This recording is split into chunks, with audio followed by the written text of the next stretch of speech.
I'm Ted Keys in Pasadena, California.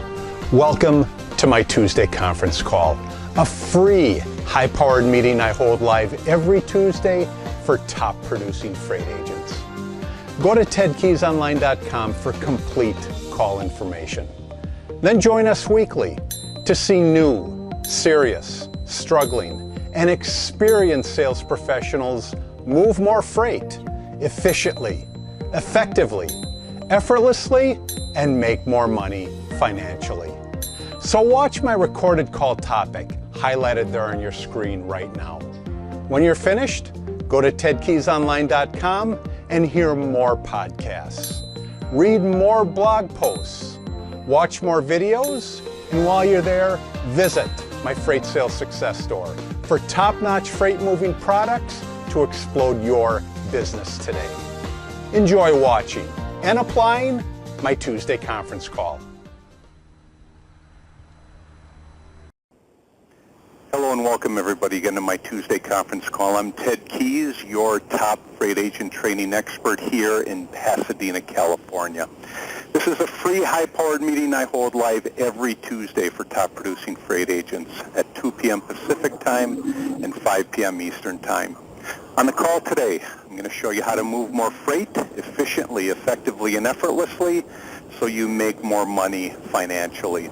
And after the call today, go to my website, tedkeysonline.com, to hear more of these podcasts, read more of my blog posts, watch more of my videos, and while you're there, visit my Freight Sales Success Store for top-notch freight-moving products to explode your business today. Once you get to my Freight Sales Success Store, you're going to see a number of products available for purchase. My flagship product first is my Freight Sales Success Guide, typically for beginner and struggling freight agents. If you're struggling in this industry, this Freight Sales Success Guide will get you going. It'll give you traction to get off the ground and start moving freight. If you're looking for motivation to get on the phone daily, then go with my Freight Sales Success Quotes. If you're looking for those specific skills, believe me, there are a number, there's hundreds of individual skills required to move freight. My Freight Sales Success Skills will give you the ability to move freight as you take in these skills and utilize them. While you're there on my website, go to the contact page. There up above, there's a contact link. Just go to that link and click on it. And once you get there, listen to my video and enter your contact details. By doing that, you're going to receive, you're first of all going to get on my contact list. And by doing that, you're going to get an invitation every Tuesday, personal invitation to this and every call. By doing that also, you're going to receive the attachments that I send out on each and every call.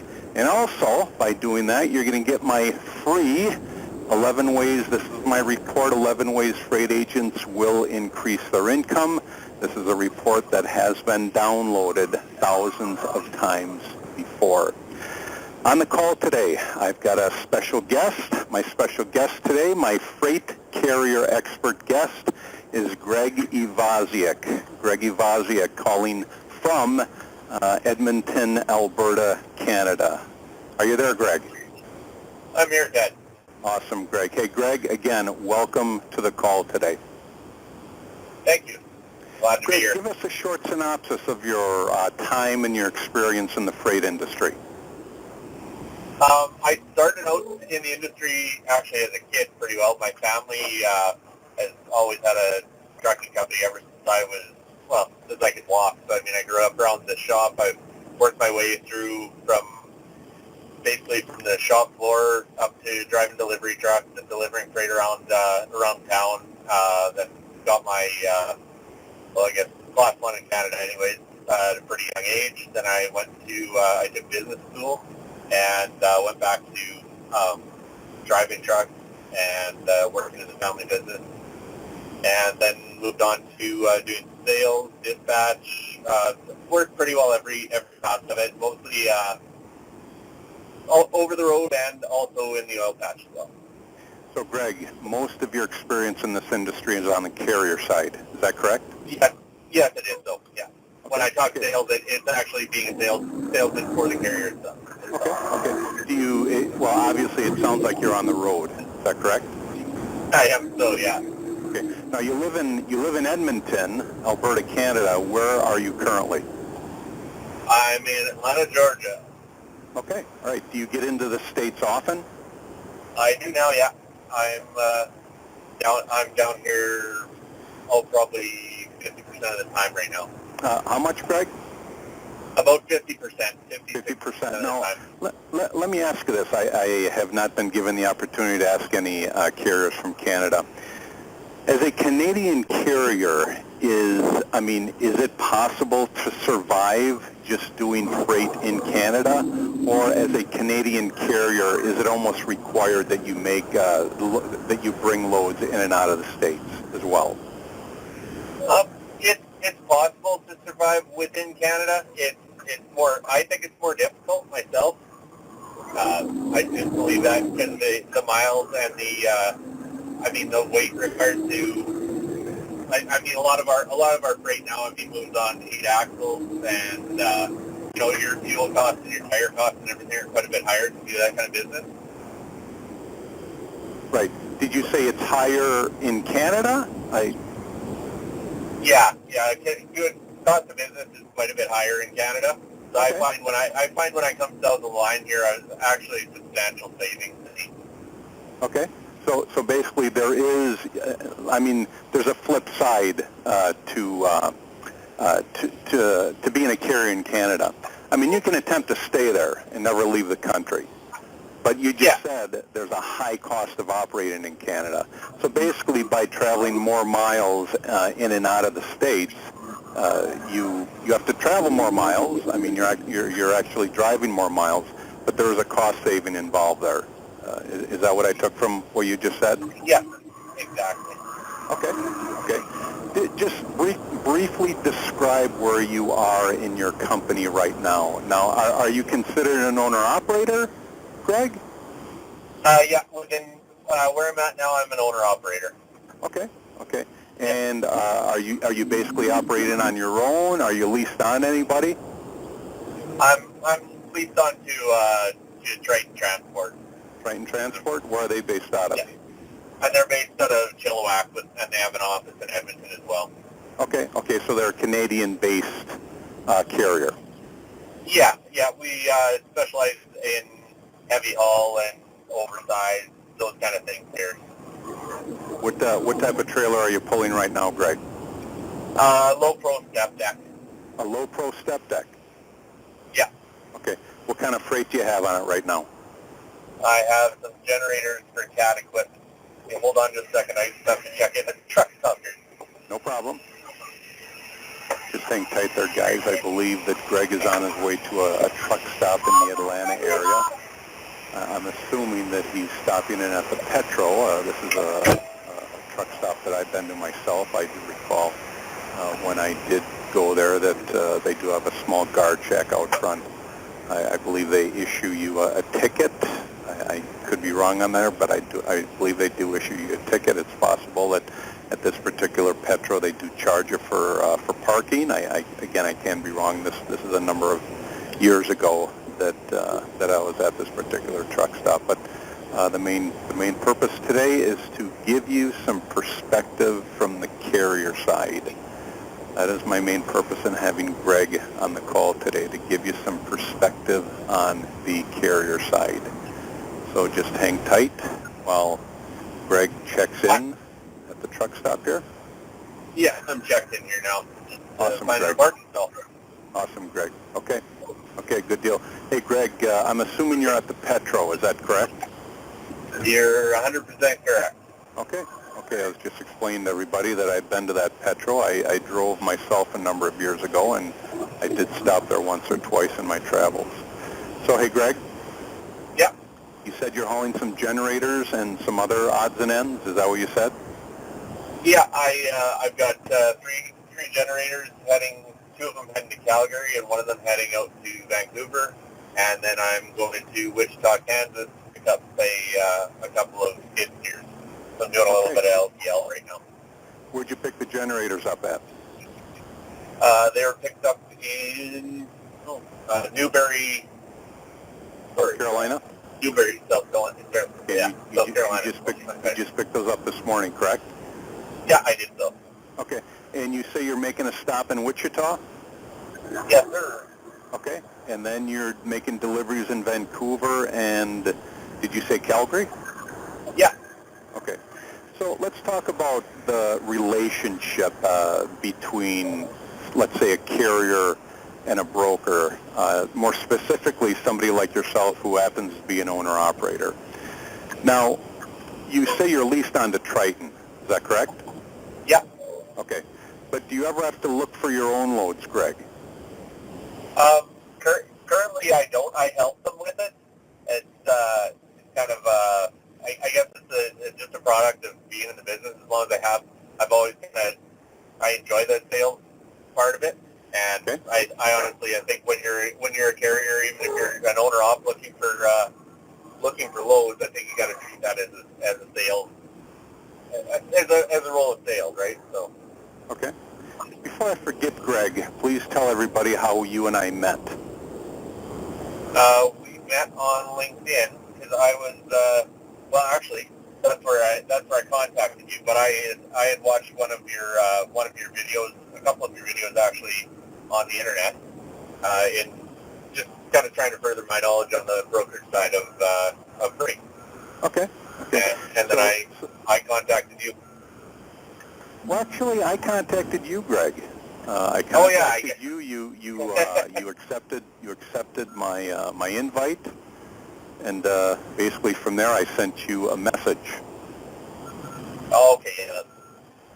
I sent you a message. But my point in mentioning that is LinkedIn works. Everybody who's on the call today, LinkedIn works, but it only works when you make the effort to communicate with the other party. If you just think you're going to send out an invite to connect, and just because somebody connects, you're going to get all this business, trust me, it doesn't work that way. Once you connect, that's the easy part. Just connecting with individuals is the easy part. The part, I'm not going to say it's challenging, but the hard work begins right after they accept your invitation. So obviously I said something to you in my message, Greg, that you, I don't know, that you took notice to or that you were attracted to respond.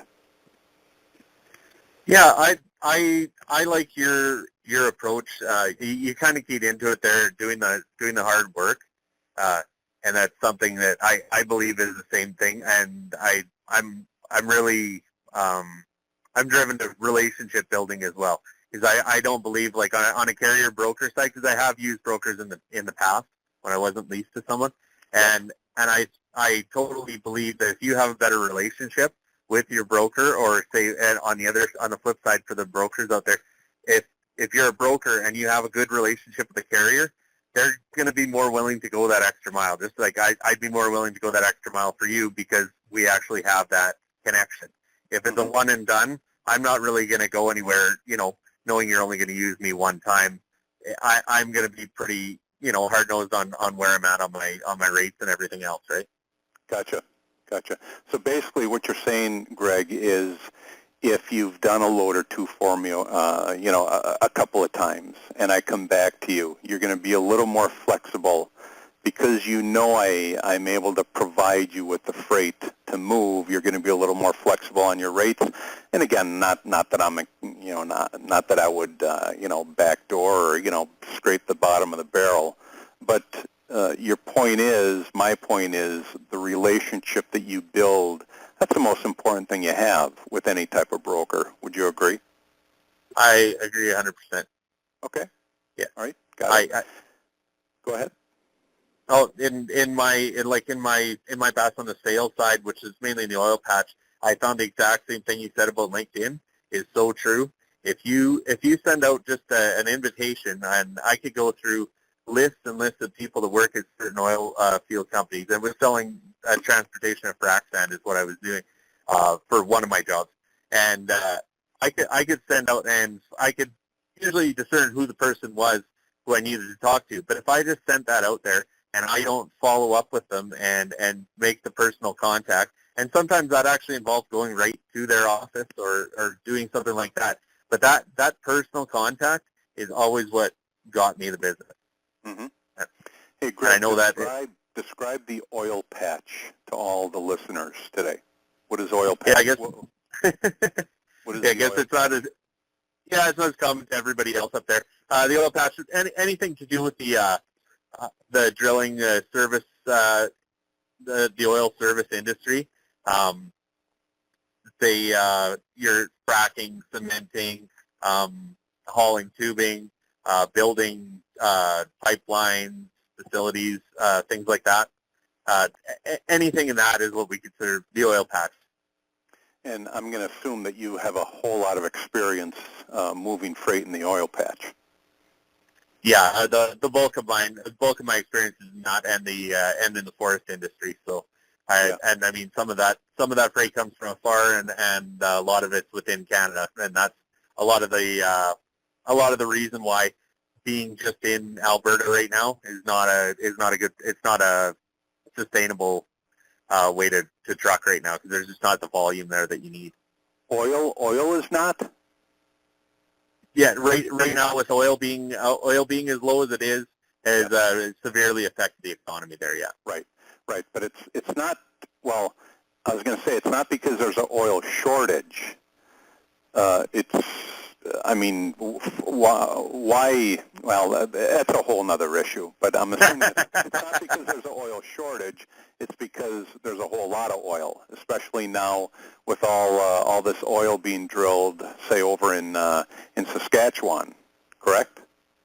Yeah, Saskatchewan has a better their political climate's a little more favorable, and I think that it's one of those things where you have to be flexible and you have to be willing to go and find other places. I do know guys who are sitting around and just flat out say they won't go south, they won't do this, they won't do that, and they're going to be the people that they're not going to make it through the recession. So.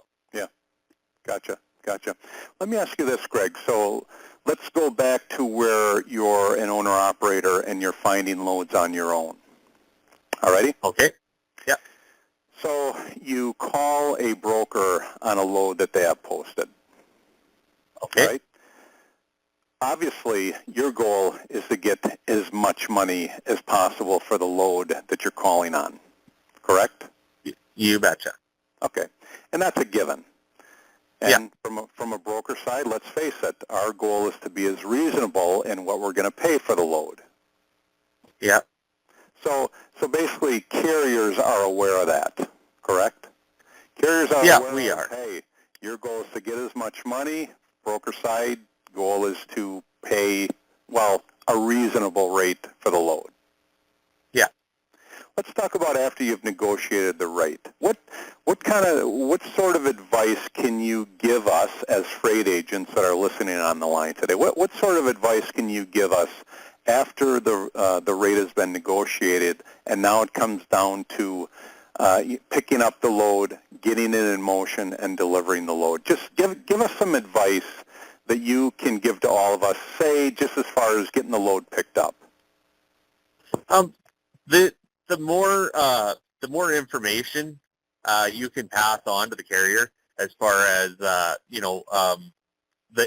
contact information, because I've actually had experiences where I've been given very little information on the load itself, and just having the details, even sometimes of your dimensions, your weights. I know you guys can't always make sure that that's the correct information, but the more that you have to pass on to that carrier, the easier it is on his end to plan the rest of his route. Whether it's like you say on this LTL stuff that I'm doing now, if my dimensions and weights and that are off, and I planned my second part of my route and adding these other couple pieces on, and if it's off, I'm not going to be able to follow through on that, on the commitment on the other end of it. And do you know what I'm saying? That's the biggest problem I've run into, is that sometimes once a load's booked and it's off of somebody else's plate, they kind of forget about it. Gotcha. You know what I mean? So basically, just to review, the more information, the better. Is that correct? Yeah. Yes. Yeah. Okay. So when you're, so I know from the other side of it, when I was dispatching and sales at the one outfit I was at, we had sticker trucks as well, and so you always had to ensure that we were getting the most information we could from the customer, so that our guys knew that we were sending the right equipment, that we were going to do the job properly. Because the last thing I want to do, you and I have a relationship. I don't want to make you look bad to your customer, and you're my customer, so I don't want to go there and have your customer phoning you saying, this guy showed up, he had the wrong stuff, he had the wrong time, and, both of us look bad at the end of the day, and the industry as a whole. Okay. All right. Anything else? Any other tidbits of information to add just on the pickup part of the load? Like I say, I haven't run into many more problems other than that, is being that I tended to use the same people, and like say, it goes back to relationship building. I like to deal with the people that I know I'm going to that are going to work with me, not work just for themselves. And I like the way you phrase that. You want to get a reasonable amount. I want to get a reasonable amount too. And if you and I are working together on that, I like to say I'm going to try meet you somewhere in the middle. If it's a one and done and you haven't treated me well in the past, I'm going to go for every last dollar I can on it. Mm-hmm.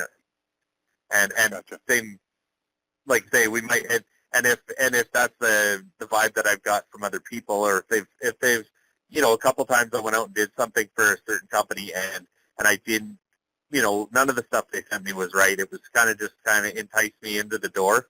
I'd rather have honesty, I guess is what I'm saying. Honesty and as much information as you can give me. Mm-hmm. Mm-hmm. So early on, once that the rate's been negotiated, your main point is the more information, the better. Even if you're given too much information, Greg, that is certainly acceptable to you. For me, it is. Yeah, I would rather. I'd rather know more. I'd rather you send me a half a dozen sheets on an email, or a dozen sheets on an email that give me even something as simple as their hours of operation. Mm-hmm. I mean, not everybody goes on the internet and looks everything up and does the research, and you hate to see a guy sit out in front of a gate because he thought he could get there at 6 o'clock and the place was only open till 4, and being out on the road here, I mean, as well as I do, parking spots are at a premium and everything else. So if a guy misses that opportunity to pick it up today, it really can put a kink in the way he looks on you. Yeah, I'm just curious, just real quickly, Greg. Now you pulled into the Petro a few minutes ago. Did you just happen to find an open spot? Oh yeah, yeah. And if you did, I'm assuming you pulled straight in. You didn't back in. No, I pull straight through. Okay, I gotcha. So let's go back to just moving loads in general. We talked about the pickup part of it. How about the in-transit part?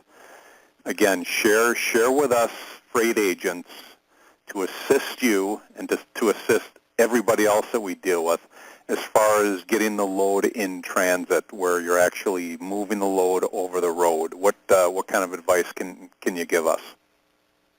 Well, I like to have a reasonable deadline. That said, I don't, if it's a lot of people will go on the internet now and look up on Google Maps as to the transit time and say, oh, well, it's, say today even, 14 and a half hours from Newbury to Wichita. Well, that's all well and good if you're doing exactly the speed limit in a car and you have no holdups. But you and I both know that that's not a reasonable deadline to expect me to get there, in a day and a half from now. I have to think about my hours of service, and also that I can't travel at the same speed as a car. I am not going to be able to find the parking stall in, that takes part of my day. So it's one of those things where having a reasonable amount of time to get something there, realistic, I guess is a better word for it. Mm-hmm. I think makes a big difference. Like putting guys under the gun, under a strict deadline is it's counterproductive. Then you have somebody out there who's under a load, who's stressed out, who's not going to, they're not going to be putting their best foot forward. They're eventually not going to be happy with you. Yeah, they're not going to be happy with you. They're not going to want to pull your freight anymore. That's been my experience in the past. Like I understand sometimes something has to move right now, and if it's a little bit more of a premium and I know I can do it, it's going to be squeaking in by the wire. I might do it on a one-time basis, but if it's every single time you phone me is we need to get this there tomorrow and I'm phoning you, and it's not going to happen every time. So what I'm picking up from just getting the load in transit is be reasonable with the transit time. Yes. Is that correct? Yeah. Okay. Do you give check calls, Greg? Do you call with check calls? Let everybody know where you are at certain points? If you're starting in the morning, stopping at night. I call into, like here, I call into the office once a day and let them know where I'm at. We do have tracking, so they can track me. When I was booking loads on my own and that, I would ask the broker up front, do you want me to check in with you, once a day? Would you like me to just keep in contact with the consignee? How would you like me to go about it? That's more the way I operate, because I'm moving. The way I look at it, I'm moving your freight. It might be whoever your customer is, but you're the one who got the load. So if you'd like it dealt with a certain way, that's the way I'll deal with it. And I mean, not everybody's going to be the same as me. That's how I like to deal with it. Got it. Okay. All right. So basically, you ask the customer if they want check calls, but the main thing I got out of that is be reasonable with your transit time. Just because Google Maps says 1,000 miles and 12 hours travel time, that does not equate the same for a big rig. Exactly. Okay. How about on the delivery, Greg? Give us some points again, us freight agents on the delivery. What are the important points as far as getting the load delivered? There's like on my side of it with the because just about everything I do is deck freight, with the exception of when I worked for my dad. We did quite a bit of we hauled seedlings for the forest industry. So for the tree planters to plant, that was about the most. Did you say seedlings? Yeah. Yeah, so those are big boxes, right, that have the seedlings inside of them? Yeah, exactly. And so and they're hand loaded. Where we hauled out of, they were always hand loaded, and so there was no palletization. And so when you got to the other end on that, the thing you wanted to know the most was how much help am I going to have? Okay. And really that's really kind of a blanket thing. Knowing where I'm going, do I have the right tools to get this load unloaded? Has that been arranged? I like going into a situation knowing, so like where I'm going now, I mean, I'm hauling to fitting location. I know that they've got a ramp there, so to unload the skid steer is not a problem. I don't need a trailer that's an RGM, or those are the kind of things I like to know on the delivery side. Is when I get there, what time am I able to unload? And do we have the right equipment to get this off? Or do we have the right amount of help to get this unloaded? So at least there again, I know within, I know pretty close to how long I'm going to be detained at the other end. And detention, and I know detention's a huge thing with, especially with van load stuff. I mean, it's a lot of the consignees and even the shippers. I mean, they do keep trucks there a long time. I mean, that really eats up your travel time, which is money. Yeah, depending on the type of receiver. Typically, food. The big grocery warehouses, they'll keep you there for way over 2 hours. But it seems to me that for flatbed like yourself, it's almost guaranteed that, or expected to be guaranteed that, that you're going to be there a while. Yeah. Especially if, like a crane or something like that is required. Exactly. Okay. All right. So on the end, Greg, just in review, your main point is obviously where it's going, the hours of operation, And is all the necessary equipment there to unload your trailer? Yeah, and if not, at least then I know ahead if and I guess also am I responsible for booking that equipment, because in the oil patch, setting an appointment or setting a delivery appointment or even a pickup appointment. Yeah, exactly. I guess I could have put that right from the get-go, and in the information part of it, if you're going to set that up, I'm fine with that. I can tell you when I can be there. If I'm to set it up, as long as I have the phone numbers, I have no problem doing that. Awesome. Anything else you want to add, Greg? I mean, this is all valuable information. I mean, this is the first type of conversation I've had with a carrier where you're actually telling us these are the important points that you look for in doing a load, from negotiating to picking up to getting in transit to dropping off. Anything else that you can think of, Greg, that will assist us agents in becoming better agents in our profession? I think if you can do something to bridge the gap, like I know I'm kind of the exception to the rule in the way that I look for trying to make that bridge to try to have a better relationship. But there are some guys out there, some carriers out there who won't go that extra mile themselves and have a dim view of the broker side of it. They all think that that your percentage is 60% of the load and blah blah blah. They all think that, well, not all, but a good percentage of them think that we're making all the money. Yeah, exactly. And having worked a little bit on both sides of it, I know that's not the case. I mean, there are going to be loads if I don't negotiate well enough, and I'm sitting in an area that there is no freight coming out of there, and you phone and I give you a rate, I might be happy just to take whatever I can to get out of there, and you may have way more in it. Right. That's going to happen, right? So you're aware of those situations. Oh yeah. I know that it happens, but I mean, there's going to be times where you've got to move that load, and I just happen to be there, and so it's kind of a poker game, right? If I'm holding all the cards, well, it's my I've got the upper hand, right? So, but not everybody's aware of that. It goes back and forth, Greg. It does. And I mean, for all the carriers that are out there that may be listening to this recording one day, there are pluses and minuses with both professions. I mean, we both have our challenges, and we both have our victories that we work with as well.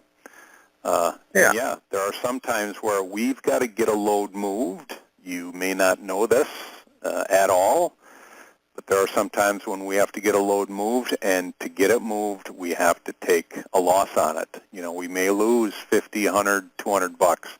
You're not going to know that. No. But I'll say this: if a carrier, I mean, has it gotten to a point where you can tell where a broker has got to get this load moved, and they're going to give you whatever? Well, I guess you have to read the clues when you talk to them, Greg. Like for example, just as an example, I know area codes, Greg. All right. Yeah. So if one of the first questions out of my mouth to you as a carrier is, where are you calling from? Now, if you told me 780, I know right away. Well, I don't know right away because I know 780 is not a U.S. area code. So if it's not U.S., it's going to be Canada. So obviously, if I've got a backhaul for you going to Canada, and this is the first time I ever dealt with you, I know that you want to go home. Yeah. So just little tidbits. So I'm gonna let's say stand firm on on a load like that, especially if it's an oddball load. It's the only load that I've ever gotten like that. But Greg, are you up for a little question and answer? Yeah, you betcha. Awesome.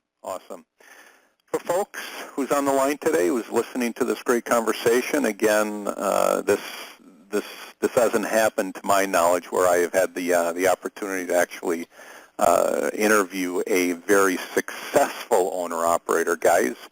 But for those of you that have any questions for Greg, hit star 6. Hit star 6. Who's got the first question for Greg? Greg, while we're waiting for our first question, Yep. Anything else come to mind that you could share with us? Well, I'd like to see, I mean, it'd be nice. I always try to look for, kind of look for a freight triangle or try to look for a way to, even on this load, there's a lot of moving parts to what I'm doing right now. And I kind of look for those things myself. If you're a broker and you can add that, I just know it would be for those guys out there who aren't looking for those things. If you can plan a little bit of that into it, if you know somebody else even in another area where you're moving your freight to, and you can kind of work together a little bit to get that guy so he can make a little bit of a triangle of his own. He's going to make a few more bucks, and he's going to be the guy he'll stay with you. He'll be a loyal carrier if you do those. He'll go the extra mile for you if you can do those little things for him. Because I mean, you guys, know that as well as I do. Like, lots of times there's not good paying freight here, but if we can just jog over there, we can grab something that's better paying to run back home. Yeah. So what you're saying, Greg, is if not only you provide a load going from A to B, but boy, if you got a load from B to C, that even sweetens the pot for a carrier. It sounds like you're going to even be more negotiable. However, Greg, there are times when we do that. And then the carrier or the owner-operator comes back with, nah, I don't want to go there. So here we are doing the work, finding the freight for you, and then a carrier will come back with, I like the outbound lane, but the second lane, I'm not interested in that. What else do you have? I mean, do you think we're total magicians or what? Yeah. No, I got someone else in there. I just didn't mean to interrupt you. This is a very good show, by the way, Mr. Keith. I got a question, Greg. Sometimes when you're negotiating the rate, after you've finalized the negotiation, you closed it at your rate, will you ask for bounce money, like if your fuel bounce, your fuel cost? Do you get that a lot? Do you get that given to you after you ask for it? Is this Chris asking the question? Chris Martinez. Okay, awesome, Chris. Great question. What do you say to that, Greg? Well, it never hurts to ask. It never hurts to ask. Have you ever asked? Do you ask for bounce money? I have asked. It doesn't always come, but I mean sometimes once it's negotiated, like Ted was saying, it depends on what kind of a feeling I'm getting from the guy on the other end. But I think I can get a little more. Yep, and how often you've dealt with them. This is a good show, Mr. Keys. You can mute me back up. Thank you, Chris. Who's got the next question for Greg? Hit star 6. Who's got the next question for Greg? Hit star 6. Anything else you want to share with us, Greg? Well, we've got this great time with you on the call here. This information you're sharing with us is invaluable, by the way, Chris. Really appreciate it. I'm glad you appreciate it. I'm always at. Were you about to say something else? No, you can go ahead with the next question. Okay, all right. Who's got the next question for Chris? Hit star 6. And Chris, if you could mute yourself out again by hitting star 5, that'd be great. Yep. The next question for Greg.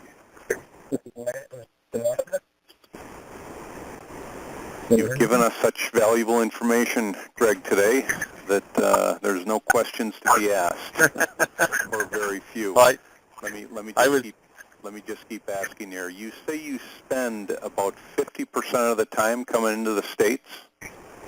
Yeah. Do you typically cross at the same border or the same crossing point, or do you vary it out depending on your lane? generally I've been heading down into the south here, into Texas, into this area too as well down here. But as far as Arkansas. crossing into the States, do you Yeah, cross no, North and Dakota, Montana? I come into North Dakota and go back up if I'm going to the Edmonton area or the Calgary area. All If right, I'm on I-29? yeah, Okay. exactly. And then I have had some loads though going up into British Columbia, and I've crossed at a couple different ports going into there as well, just with some bonded loads that I had that I brought right from the Port of Houston. So Got it. Okay, great. If it means anything, Greg, I took my wife to Lake Louise on our honeymoon. it's a beautiful place, isn't it? Can I assume you've been there or close by? Oh yeah. Yeah, my wife and I have Harleys, so we've been pretty well through all the western provinces and down Wow. from the western states And as you well. say you have Harleys? Yeah, you betcha. Awesome. Okay, good deal. How long you been married, Greg? I've been married for, I had to think about that for a second, 8 years. Okay. Any children? Yeah, my wife had 2 children from a previous marriage, so my kids are 17 and 14. Awesome. And how old are you, Greg? I'm 40 years old this year. 40 years old. Awesome. Yeah. So guys, I'm running out of questions. Who's got the next question for Greg? Hit star 6. This is Chris, Matt in feel free to Washington. come in again if you want. Hello? Yep, go ahead. Hi, this is Matt from Washington. I've got a question. Yeah, go ahead, Yeah. Matt. I've moved a few loads of steel out of Westbridge, Alberta, and there's always a big hassle with getting the paperwork. Do you have any tips for streamlining the process? Getting the paperwork to yourself or getting the paperwork to the guys? To cross the border. Oh, okay. We generally deal with a couple of different customs brokers, and then I have the e-manifest sent to me via email, and it's always been pretty seamless for me that way. I'm not exactly sure how they're dealing with it in the office, but I'd be glad to if you wanted to send me an email, I'd be glad to talk to the guys in the office and find out exactly what they're doing. Hey, Greg. Yeah. If anybody has any questions beyond the call here, do you mind if they give you a call? No, not at all. Not at all. What is your number? 780 780 779 779 0920.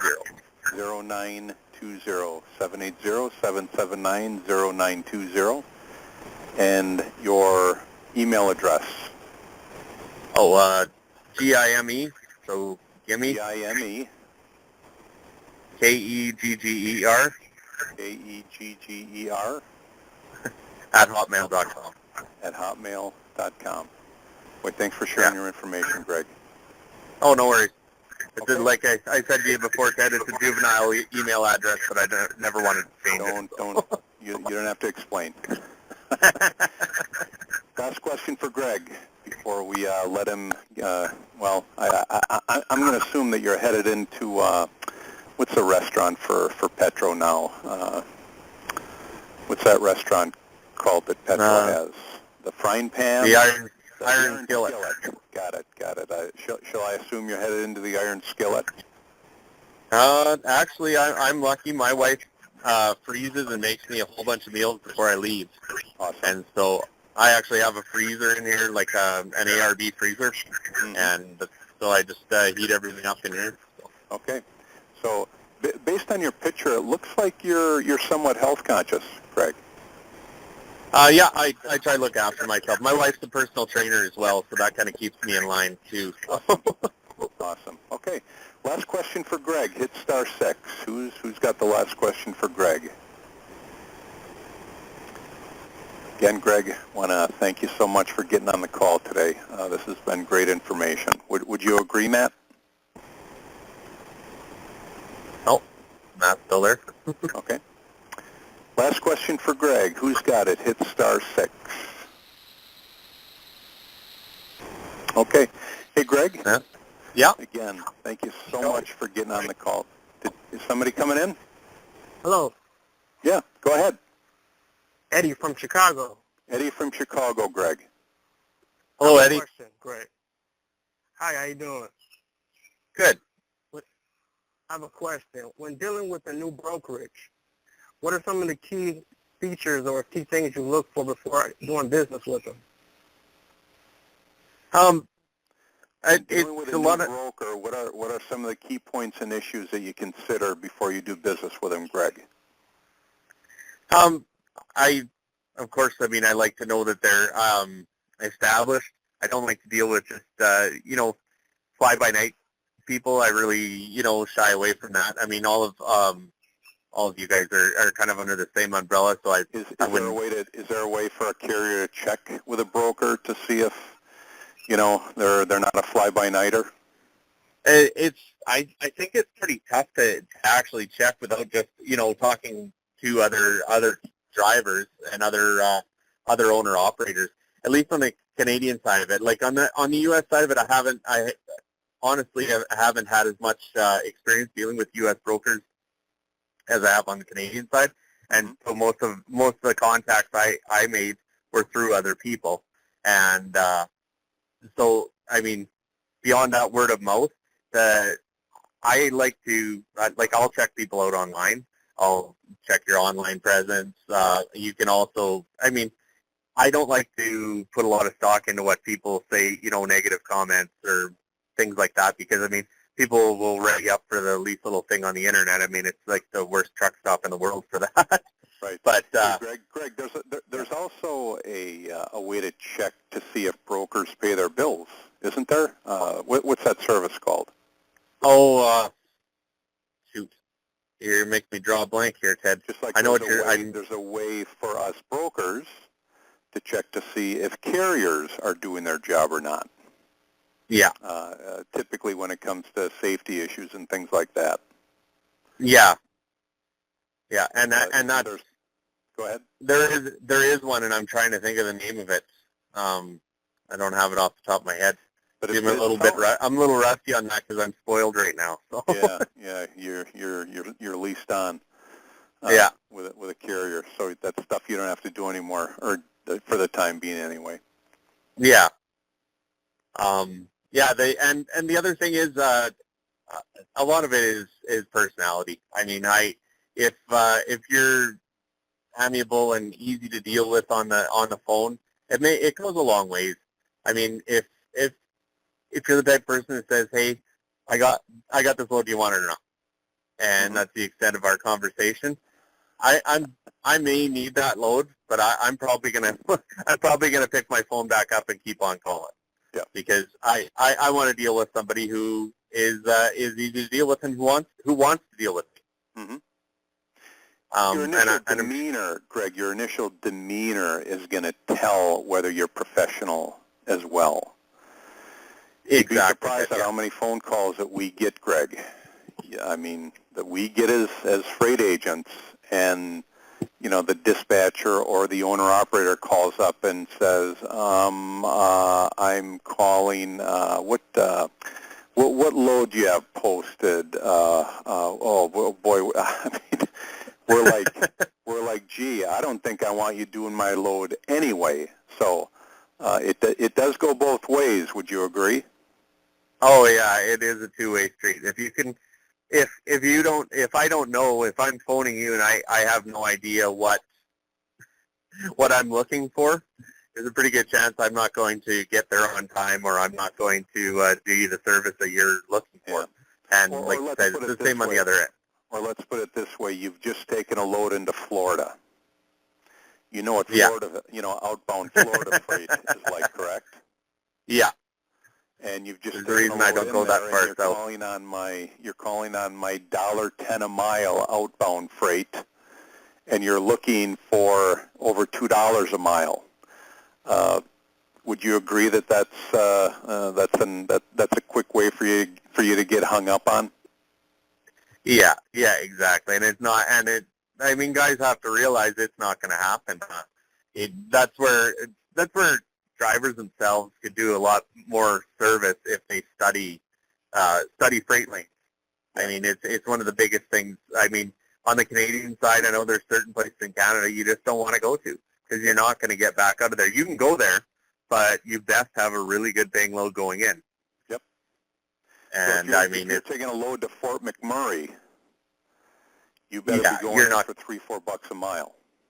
Exactly, because you're not bringing anything back. Gotcha. So unless you've got some contacts up there, and I kind of am lucky that I know a few people, but Eddie, did Greg give you somewhat of an answer for you? Yes, he did. Awesome. Okay. Hey, Greg, I'm going to go ahead and wrap things up here. Again, thank you so much for getting on the call today. The information that you've shared with all of us has been invaluable. Very, very much appreciate it. Well, thanks. I appreciate you having me on, and glad to come back anytime you need, Ted. Yeah, I know we'll talk again real soon. I'm just going to say a few things here to wrap up my call here, and that is, guys, in closing, do you want to receive the weekly email invites that I provide for this and every call? Then go to my website, tedkeysonline.com/contacts, and enter your contact details. If you have any questions about the call today, or more importantly, are you ready to join our top-notch freight agent sales team? And again, it is top-notch. Then give me a call, Ted Keys, at 626-309-9141. Again, thanks for joining me today on my Tuesday conference call. I'll see you again next week at the same time, 2 p.m. Eastern Time and 2 p.m. Pacific Time, my apologies, and 5 p.m. Eastern Time. Take care. God bless. I'll see you all again next week. You've just taken a tremendous step forward by watching and applying my Tuesday conference call highlight. Do you desire to earn and learn with our top freight team and Christian-based office? Yes? We're searching for a self-starter who's serious, motivated, and ready to take action right now. Is that you? Go to tedkeysonline.com/contacts and enter your contact details.